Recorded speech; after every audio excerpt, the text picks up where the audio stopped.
Pangarap mo bang magnegosyo pero kapos sa kapital? Tara, simulan natin. What businesses can you start with a low capital? Street food or merienda? Kung mahilig ka sa pagkain, perfect ang street food business. Pwede kang magbenta ng fishbowl, kwek-kwek, banana Q o toron. Tips: piliin ang location sa maraming tao, tulad ng school o opisina. Siguraduhin laging fresh at masarap ang pagkain para bumalik ang mga customer. Estimated na puhunan, nasa 2,000 to 5,000. Potensyal na kita, nasa 500 to 1,000 a day. Sari-sari store. Isa sa pinaka-common at stable na small businesses sa Pilipinas. Magkano ang puhunan?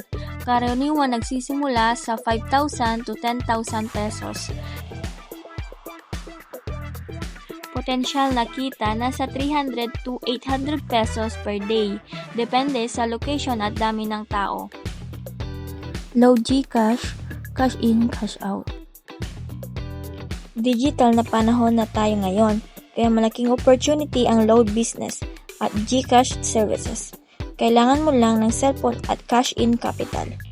Tips: mag-offer ng mabilis at friendly service. Masanay ang customer na bumalik sa iyo. Estimated na puhunan, nasa 2,000 to 5,000 pesos. Potensyal na kita, nasa 200 to 500 a day. Printing shop. Kung may printer at computer ka, pwede kang magbenta ng printing services. Modules, assignments, IDs, at documents in demand, lalo na malapit sa school. Tips: mag-offer ng lamination at bending para mas kumita. Estimated na puhunan, nasa 3,000 to 7,000 pesos. Potensyal na kita, nasa 500 to 1,500 a day. Ukay-ukay. Kung mahilig sa fashion, perfect ang ukay-ukay. Bumili ng bills or branded surplus at ibenta online or sa maliit na store. Tips: piliin ang items na trending o sikat na brand para mabilis mabenta. Estimated na puhunan, nasa 3,000 to 10,000 pesos. Potensyal na kita, nasa 500 to 2,000. Frozen food. Patok sa busy na pamilya. Kailangan mo lang ng freezer at supplier. Tips: mag-offer ng combo packs para mas maraming bumili. Estimated na puhunan, nasa 5,000 to 10,000 pesos. Potensyal na kita, nasa 500 to 1,500 a day. Rice retailing.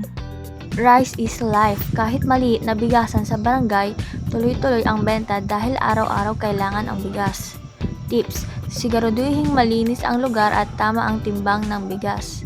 Estimated na puhunan, nasa 5,000 to 10,000 pesos.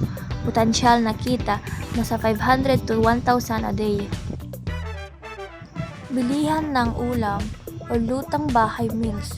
Kung marunong kang magluto, malaking opportunity ito. Lutong bahay meals para sa mga walang time magluto. Tips: gumawa ng affordable pero satisfying meals. Pwede rin i-deliver sa kapitbahay. Estimated puhunan, nasa 3,000 to 5,000 pesos. Potensyal na kita, nasa 500 to 1,500 a day. Small coffee cart. Kahit cart lang sa harap ng bahay o sa kanto, pwede ka na magnegosyo. Tips: mag-offer ng unique flavor at i-promote sa social media para mas maraming customer. Estimated na puhunan, nasa 5,000 to 10,000 pesos. Potensyal na kita, nasa 500 to 2,000 a day.